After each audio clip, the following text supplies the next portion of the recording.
Welcome back to the deep dive. This is where we take a monumental subject, a really dense stack of sources, and we try to hand deliver the most important, the most fascinating insights right to you. We really try. We do. And if you're looking to get, quickly but thoroughly informed on some of the biggest turning points in human history, I mean, the changes that defined us, you are absolutely in the right place.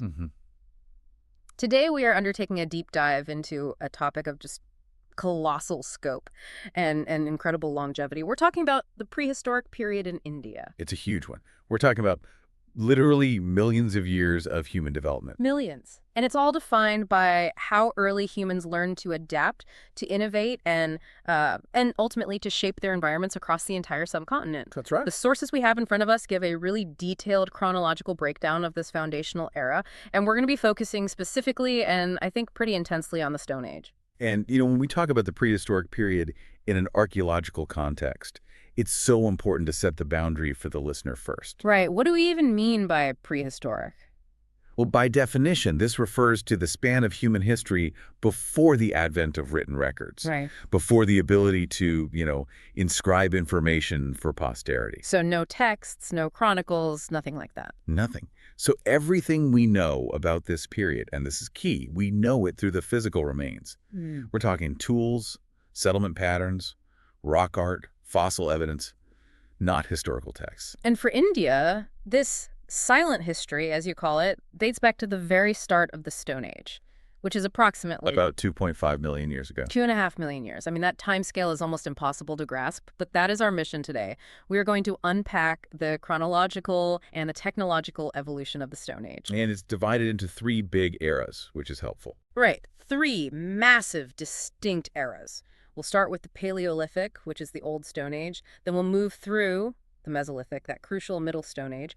And we'll finally arrive at the Neolithic, or the New Stone Age. It's a fantastic progression. And this isn't just a summary, this is an attempt to really understand the massive, often incremental steps that took us from these rudimentary pebble tools to, well, the foundation of settled civilization. It truly is the foundation of everything that comes after. I mean, we are tracing the shift from hominids just surviving the extreme pressures of the Ice Age purely by reacting to the environment. To humans who are actively managing that environment. Precisely. Let's make no mistake. Yeah. This is the story of human resilience and just constant technological refinement playing out over geological time. So where do we start? The very, very beginning. Let's start at the absolute beginning, the Paleolithic era. As we noted, the sheer scale of this period is monumental. It spans roughly 2.5 million years, all the way up to around 10,000 BCE. It's just staggering. If you imagine all of human history compressed into a single day, the Paleolithic would be what? 23 hours and 50 minutes of it? Something like that, yeah. It's the earliest and by far the longest phase of human history, not just in India, but globally. And its duration alone demands that we look closely at its progression, not just its start.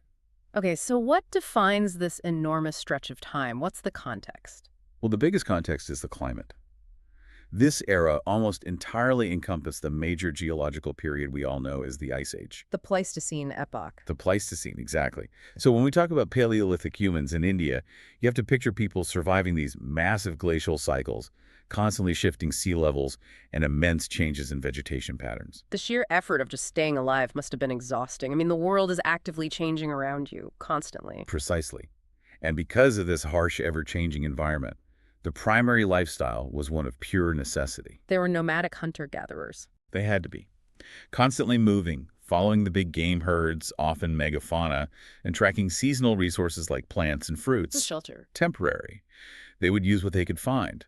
Natural rock shelters, cave dwellings. These places offer us these precious, if transient, glimpses into their daily lives. But mobility was always the key to survival. Okay, so that's the lifestyle. What about the tech? Our sources categorize the early stages of this era by its primary tools, often described with the word crude. Through core tools. So we are talking about the heavy-duty instruments of what's called the Lower Paleolithic, things like hand axes, cleavers, choppers, and scrappers. The term crude can be a little misleading, though. How so? Well, because while they appear simple, the manufacturing process, what we call knapping, where you strike large cores of stone like quartzite, that required real skill and foresight. These weren't just broken rocks. There was a plan. There was a plan. These are the tools of what's called the Acheulean tradition. A hand axe, for instance, wasn't a randomly broken rock. It was a bifacial tool. It was shaped on both sides to produce a point and sharp edges. So it's an all-purpose tool. The ultimate all-purpose tool for the most essential tasks.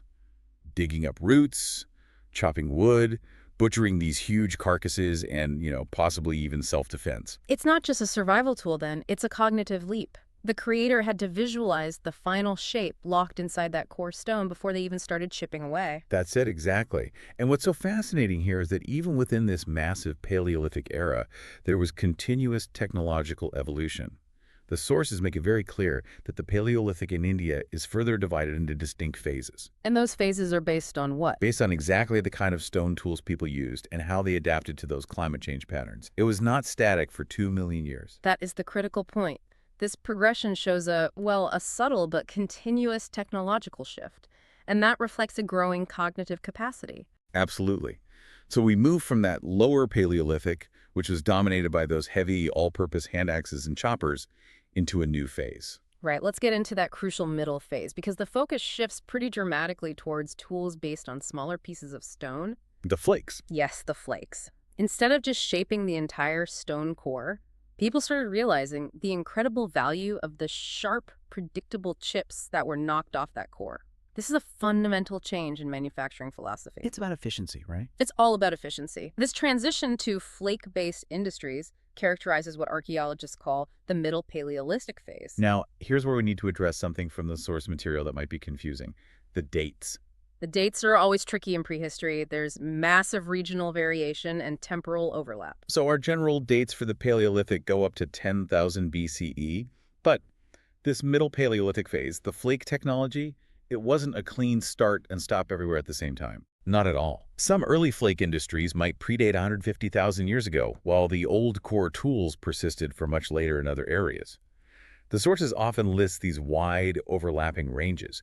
What you just need to remember is that this period marks a decisive movement away from total reliance on that massive hand axe. So the specific dates are less important than the technological concept. That's the key. The idea is pure efficiency. I mean, why use a 10-pound hand axe to skin a rabbit when a lightweight, razor-sharp flake works so much better? Exactly. And this refinement leads to a whole new set of specialized tools. Right. Flakes, blades, pointers, scrapers, and borers, much more variety. And these are made with more advanced techniques, I assume? Yes, often with something called the prepared core technique. The Levallois technique is the most famous example, where the core stone is carefully shaped specifically to detach a single, predetermined high-quality flake. So you're planning several steps ahead. You're not just banging rocks together. Right. This method minimizes waste, and it maximizes the usefulness of the raw material. It's intelligent design. And the crucial detail our source highlights is that the use of hand axes decreased during this phase.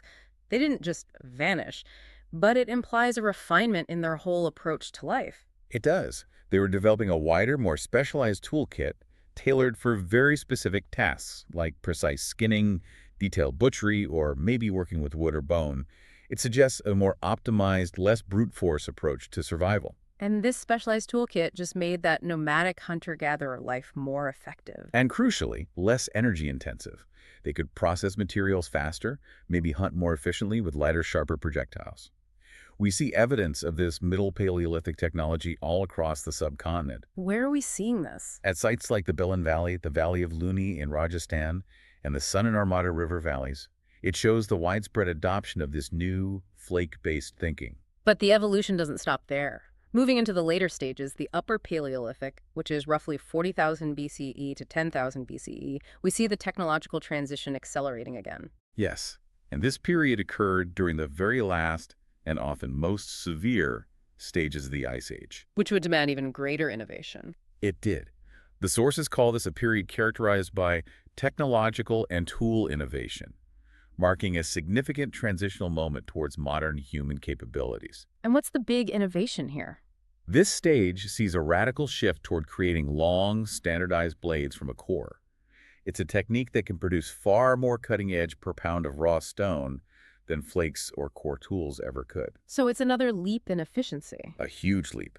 But crucially, this is the phase where tools start to consistently integrate materials beyond just stone. We start finding specialized bone implements. Okay, that feels like a big deal. moving beyond stone. It indicates a new capacity for crafting and probably symbolic behavior.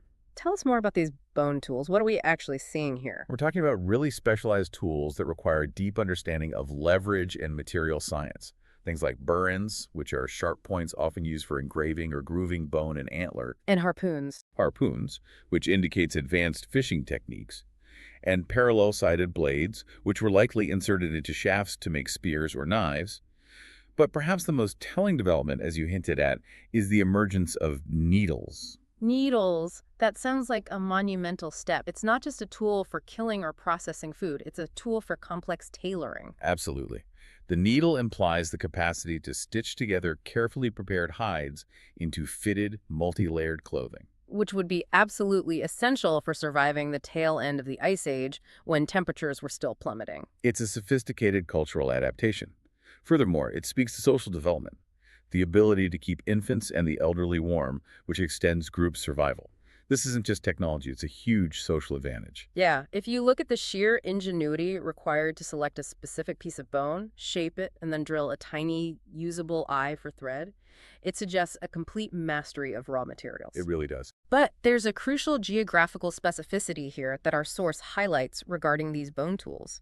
If they were so essential for survival, why aren't they found everywhere? This leads us into a fascinating point about archaeological preservation biases. Bone, unlike stone, decays. It decays rapidly, especially in acidic soils or humid tropical climates. So the evidence just disappears. It disappears. It's surprisingly rare across the subcontinent. The source points out that only the caves of Kurnool and Luchitala Chintamani Gavi in Andhra Pradesh have yielded these specific diagnostic bone implements. That's a phenomenal piece of insight for the listener because it forces you to question what the archaeological record is actually showing you. Exactly. Does the rarity mean that people only used bone implements in Andhra Pradesh? Or does it just mean that the specific, dry, protected conditions of those cave systems, like the limestone environment of Kurnool, were uniquely capable of preserving them? The latter is far more likely. It suggests that the technological capacity was probably widespread, but finding the actual physical evidence is localized and totally dependent on geological factors. So knowing those two cave systems in Andhra Pradesh is key. It's key because they provide this incredible window into a material culture that was likely present everywhere but simply decayed away. Okay, let's zoom out again and look at the bigger picture. The geographical footprint of Paleolithic human activity across the subcontinent was truly vast. It was. It wasn't restricted to one valley or one river system. Humans were pretty much everywhere. And the list of notable sites really underscores this broad distribution and adaptation. It does. If we start centrally, we absolutely must mention Bhimbetka. Of course. It's not just a site. It's a massive rock shelter complex in Madhya Pradesh. And it's a major recurring site through multiple ages, which tells you about long-term human presence and cultural continuity. It's most famous for its rich deposits of tools, and later on, its incredible rock art. Right, and Paleolithic activity stretched far into the northwest, too, which is critical for understanding early migration routes. Oh, absolutely. You have to think about the Soan Valley in present-day Pakistan and the Potwar Plateau, which is situated strategically between the Indus and Chihoma rivers. These northwestern sites show early human movement through these critical corridors, perhaps linked to the movements out of Africa and deeper into Asia. And then as you travel south? We find strong evidence of lower and middle Paleolithic technology in the Deccan region. Sites like Atirampakam and Nagarjunakonda in Andhra Pradesh. Atirampakam is especially significant Why is that? because it provides these deep stratified layers that literally show the transition from the earliest core tools up through the later flake industries, all in one place. It's a perfect timeline. And then you have the central and western finds. The Bilan Valley, the Valley of Luni in Rajasthan, and the great river valleys of the Sun and Narmada. These river systems were just vital lifelines. They provided water, predictable game migration routes, and of course, the quartzites and raw materials needed for tool production. And the fact that we even have finds mentioned in Kashmir and the Thar Desert just confirms that during this 2.5 million year period, human groups successfully adapted to nearly every environmental extreme the subcontinent offered. From tropical river valleys to arid zones in the mountainous north.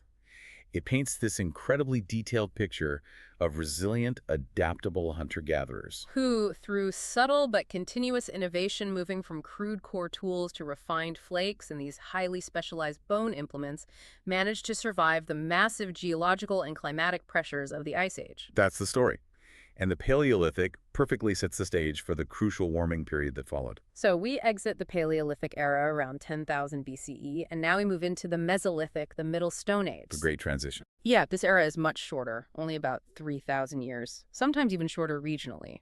But it is defined by a rapid, profound transformation that dramatically rewired human life. And the primary driver of the Mesolithic age wasn't some sudden burst of technological invention. It was a massive external force. Climate change. It was climate change. Around 10,000 BCE, the global climate began a significant sustained rise in temperature. This marks the transition from the Pleistocene geological epoch to the Holocene, which is the current epoch we live in today. It's the end of the last big freeze. The end of the last glacial maximum, yeah. And the sources really emphasize the enormous impact of this climate shift. You're talking about the melting of vast amounts of continental ice, which caused a rise in sea levels. But locally, it meant immense changes in the environment itself. New rivers formed, old river systems changed their course. And the vegetation patterns of the entire subcontinent were transformed. The whole landscape changed. What did that do to the animals? Well, the great megafauna of the Ice Age, the animals that were adapted to those cold, dry steppe environments, they gradually disappeared or migrated away. They were replaced by the flora and fauna we'd recognize today: dense forests, grasslands, and new species of smaller, faster animals like deer, antelope, and wild boar. And this would have necessitated entirely new survival strategies. Completely. The tools and techniques you need to hunt a massive, slow-moving mammoth are fundamentally different from what you need to hunt smaller, quicker prey or to fish in newly formed freshwater sources.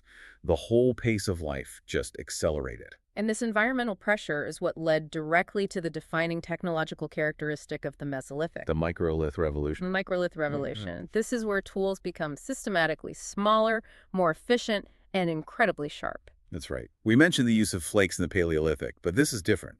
Microliths are the hallmark of this period, and they represent a technical precision that was previously unseen. Our source gives fantastic technical detail here. It does.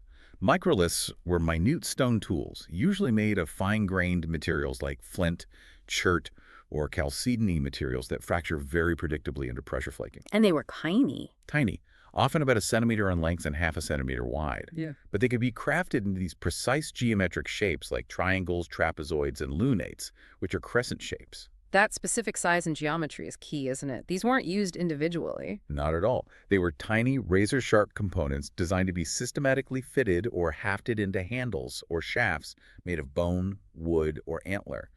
They created composite tools. That move to modular composite technology feels like a massive leap forward. It is. It's a huge leap in efficiency and material economy. Think of a wooden shaft with a groove down the side.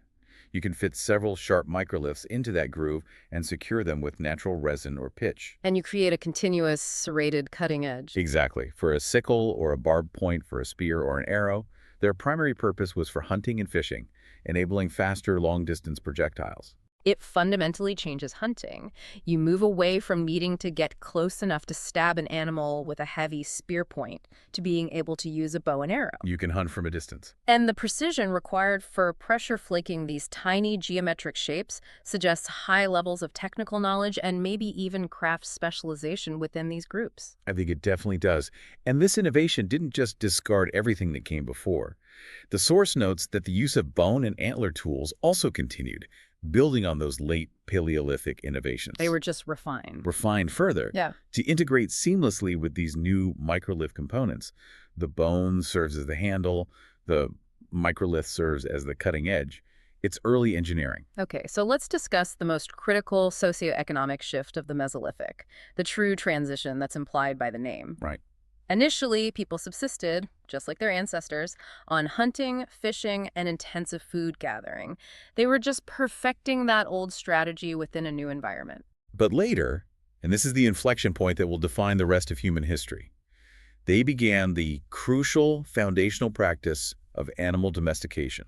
The first step away from pure reliance on the wild. And away from the purely nomadic life. So why does domestication begin here? Does it relate back to the tool technology? It absolutely does. The shift to microliths made hunting smaller, faster animals easier, but it also forced people to observe animal behaviors much more closely. You have to be smarter. You had to understand them better. Domestication wasn't an overnight thing. It was a gradual process of selective control. It probably began with a dog for help in hunting and protection. But soon, animals like sheep and goats, which could be managed in herds, they followed. This marks the transition from just taking what nature provides to actively managing what nature provides. That's a great way to put it. Domestication suggests a deeper, more intentional, and more predictable relationship with the environment. It doesn't mean they stopped hunting entirely. Oh, far from it. But it does mean they were securing a more predictable, portable food source. That reduces the necessity of constant, wide-ranging nomadic movement, especially in poor seasons. Think of it as risk mitigation. It is. If the hunt fails, you still have your herd. And that stability provides time for other endeavors, which is the bedrock for the revolution that follows. The Mesolithic, despite its brevity, is the great age of experimentation, with control over tools, over fire, and now over animals. And we can track this transition by looking at the notable Mesolithic centers across the subcontinent. The sites show that this period was widespread and vibrant. Yes, and we find rich evidence across different geographical regions. In the west, we have Begor in Rajasthan. It's one of the largest and best documented Mesolithic sites in India. And it shows clear evidence of early animal domestication. Clear evidence and sustained microlith usage. Alongside Begor, we have Longnaj in Gujarat, Then you have a heavy concentration of sites in central India, particularly Madhya Pradesh. which sits perfectly at the nexus of several different ecological zones.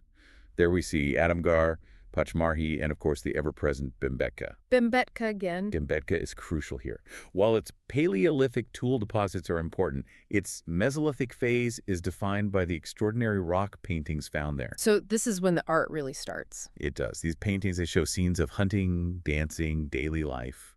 They give us this rich visual insight into the lives, the beliefs, and the complex social structures of these Mesolithic hunter-gatherers. And the sites in the Gangetic Plains are also hugely significant. Very significant, particularly for understanding the population density associated with these new, rich riverine resources. We see substantial activity in Uttar Pradesh. What are the key sites there? Sites like Lakhia, Bhaikor, Sarai Nahar Rai, Mahadaha, Damdama, and Chopani Mando. And what do they tell us? Sarai Nahar Rai and Mahadaha in particular have yielded extensive evidence of organized settlements, of burial practices, and a high volume of microliths. It confirms that as the climate warmed, these transitional communities were successfully exploiting the new resources offered by the great river systems. So the Mesolithic isn't just an intermediate phase. Not at all. It's the age of critical experimentation with resource control. They invented modular tools, they adapted to a new climate, and they started to challenge that fundamental Paleolithic truth that all food must be pursued and gathered. And that willingness to innovate is what sets the stage for the true revolution that follows. And here we are, at the final, most transformative stage of the Stone Age, the Neolithic era. The New Stone Age. If the Paleolithic was the age of survival and the Mesolithic was the age of adaptation, the Neolithic is truly the age of creation and structured society. The name itself gives it away from the Greek. Neo for new and lithic for stone. Right. And while the name refers to the new kind of tools, the sources correctly characterize this entire period as the Neolithic Revolution. And revolution is not an exaggeration. Not at all. It brought about immense and significant changes in man's social and economic existence, changes that really still define how we live today. So what was the defining change? What was the fundamental shift that actually warranted the label revolution? Because just changing your tools isn't enough to redefine humanity. No, it's the shift in subsistence strategy. Yeah. The defining transition was that man moved fundamentally from being a food gatherer to a food producer. And that's not just a change in diet. It's a paradigm shift in worldview. Instead of just responding to nature, humans began to control and manipulate it. They started intentionally cultivating crops, wheat, barley, rice, and managing herds for a sustainable, reliable yield year after year. This required so much more than just planting a seed. It demanded a completely new set of skills. A whole new way of thinking, understanding seasonal cycles, managing water resources, and most crucially, protecting the investment of labor until the harvest. And that investment is what drives all the social change. Precisely. The moment you start producing a surplus, more food than you need right now, Hmm? you create the concept of property, of storage, and eventually of hierarchy and specialization. You have to store that surplus, you have to defend the land it grew on, and you have to organize the labor needed to produce it. And the nomadic, maybe more egalitarian structure of the Mesolithic just gives way to this stationary, structured reality of the early village. It has to. So this change in subsistence absolutely had to be supported by a change in tool technology. We move away from the delicate geometric microliths being the main focus. And back toward larger stone implements, but with a new technological hallmark, the introduction of polished stone tools. What does polishing do? Well, the polishing process, grinding the stone against an abrasive surface like sand or another rock, it wasn't just for looks, it was profoundly functional. Polished stone tools made from harder, more durable rock types like basalt allowed for much sharper, more resilient, and more durable edges than chipping alone could ever achieve. And what were these new polished tools used for specifically? They were vital for agriculture and for a settled life. Our sources list the key tools. Sickles, for harvesting grains with minimal loss. Heavy polished axes, primarily used for clearing forests. Slash and burn agriculture. Exactly, to create arable land. And then grinders and mortars and pestles, which are essential for processing the large quantities of harvested grain into edible flour or paste. These tools are the material evidence of systematic agriculture. But the earlier traditions, they didn't just vanish entirely. Not at all. The sources note the continued refined use of earlier implements. The microliths tradition continued, but they were adapted for more delicate tasks, maybe used as points for hunting birds or small game to supplement the agricultural diet. And bone tools. Bone implements were refined into specific agricultural and crafting tools. We see bone arrowheads, scrapers, needles for weaving textiles now that they had fiber crops, and borers. The Neolithic toolkit is therefore not simpler. It's vastly more diverse and specialized for the complete cycle of production. From clearing the land to storing the food to making the clothing. The whole system. The technological leap is amazing, but the transformation of the human lifestyle is it's staggering. The Neolithic didn't just change tools, it essentially provided the blueprint for civilization as we understand it. It really did. If we connect this to the bigger picture, the Neolithic Revolution created the conditions necessary for complex society. We see the emergence of several crucial elements that characterize this early village life. Let's start with the most obvious one. Settled life and permanent habitation. You have to stay put. You can't tend a field, wait 6 months for a harvest, and maintain storage if you're constantly following a migratory herd. That permanence is the foundation for everything else. It is. This sedentary existence facilitates the intensive practice of agriculture, which requires this long-term commitment to a single plot of land. And this permanence also led to widespread, large-scale domestication of animals. Not just for meat anymore. Not just for meat, but crucially for labor like pulling plows or carts, and for milk, and for wool. Okay, so you have permanent settlements, stored surplus, intensive agriculture. You face a new problem: storage and cooking. And that's where the rapid development and use of pottery comes in. It's necessary for cooking grains that are otherwise indigestible, for storing seeds for the next year, and for managing liquids. Pottery also suggests a refinement in technology itself, the mastery of clay and fire, the creation of early kilns. It does. And this mastery leads to another critical invention. The sources explicitly mention the beginning of early village life and the use of wheels. The wheel. Now, while we often associate it with transport, its earliest use was likely for pottery, the potter's wheel, or for simple grinding mechanisms. But the use of the wheel, even in rudimentary transport, is a monumental leap in efficiency.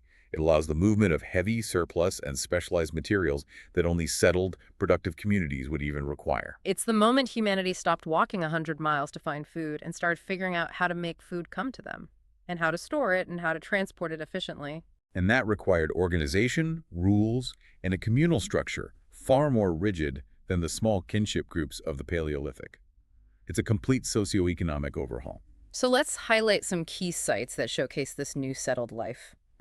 They tell the story of localized Neolithic adaptations across the subcontinent. They do. We have to start with Mehrgarh, located in Balochistan in what is now Pakistan.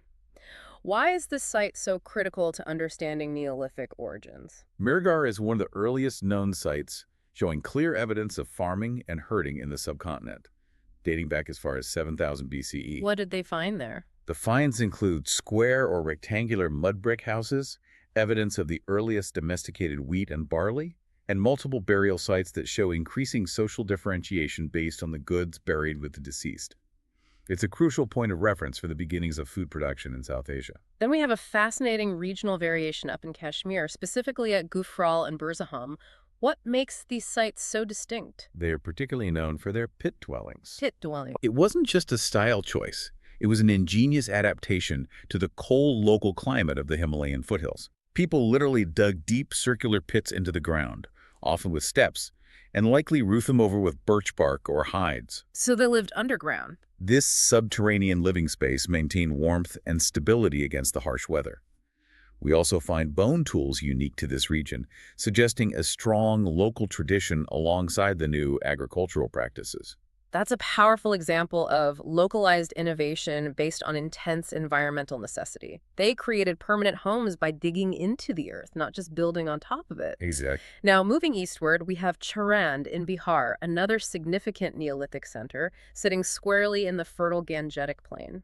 Turan is known for its extensive evidence of bone tools, specifically carved antler tools, and a wide variety of pottery types, suggesting trade and sophisticated craft specialization. And its location suggests that Neolithic farmers rapidly occupied and exploited the rich alluvial soils of the river valley systems. Right, relying less on the localized resources of rocky plateaus and more on large-scale crop production. And finally, heading south, the Neolithic presence is clearly established in the Deccan region. Yes, sites like Utnar in Andhra Pradesh and Piklahal and Brahmagiri in Karnataka all show evidence of early settled life, domestication, and that characteristic polished stone tool tradition. And Utnar is famous for its ash mounds. That's right. These huge ash mounds are interpreted as accumulated cattle dung from seasonal cattle pens, reflecting the critical importance of large-scale pastoralism alongside agriculture in the Deccan Neolithic culture.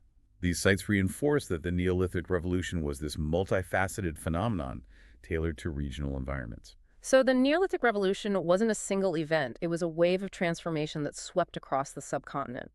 And it resulted in permanent villages, specialized labor, sophisticated technology like the polished axe and the wheel, and the deliberate management of food resources, which replaced the ancient rhythms of the hunter-gatherer. That's it in a nutshell. So let's try to bring this all together. If we summarize the narrative we've just unpacked, the Stone Age in India provides an exceptionally clear timeline for the gradual evolution of human society. It shows us adaptation not just to changing climates, moving from the Ice Age to the warming Holocene, but to changing capabilities, where every new tool led to a new way of thinking about the world. We started with the Paleolithic period, stretching back 2.5 million years, marking the true dawn of human culture. And this era was defined by deep survival instincts, technological shifts from crude core tools to specialized flakes, and finally to bone implements, all driven entirely by mobility and gathering. That was followed by the Mesolithic, a vital, much shorter transitional period driven by dramatic climate adaptation. This era created a more efficient modular tool system using microliths, and critically began the process of animal domestication. It opened the door to resource management and really paved the cognitive path to control the environment. And finally, that led directly to the Neolithic. And this era cemented the foundation of civilization through organized society, intensive agriculture, the widespread use of pottery and wheels, and that profound fundamental transition from being a food taker to a food producer. This cumulative journey led directly to societies becoming exponentially more organized, settling down into stable villages and involving themselves in the complexities of early intensive forms of agriculture. It is this technological and societal evolution that truly set the foundation for all future social density and civilization across the Indian subcontinent. Right. Without the surplus and the stability created in the Neolithic, the later Bronze Age cities and the great empires, they simply could not have emerged. Impossible. So what does this all mean for us today? I mean, when you think about it, the fundamental difference between surviving on what you find and surviving on what you create, that's everything. It is. The ability to harness and manage resources, to plan a year ahead based on agriculture, changed everything about human social organization, population density, and technological complexity forever. The development of polished axes to clear forests, the creation of pottery to store grain, these are the truly monumental achievements that underpin our modern world. So here's a final provocative thought for you to consider, and it's derived directly from this massive transition we've been talking about. Okay. If the Neolithic Revolution was defined by that transition from food gatherer to food producer, representing the most fundamental shift in how humans sustain and organize themselves, what technological or societal shift today represents a similar fundamental revolution? That's a great question. Are we witnessing a new kind of production today? Maybe the production of digital assets or the production of automation? That fundamental shift in work from physical labor to data processing. Would be. What is the next Neolithic revolution that is already underway that will change human organization and global sustainability just as profoundly as the discovery of the sickle and the polished axe did 10,000 years ago? It's something to mull over as you contemplate the tools that you rely on for your own sustenance and livelihood.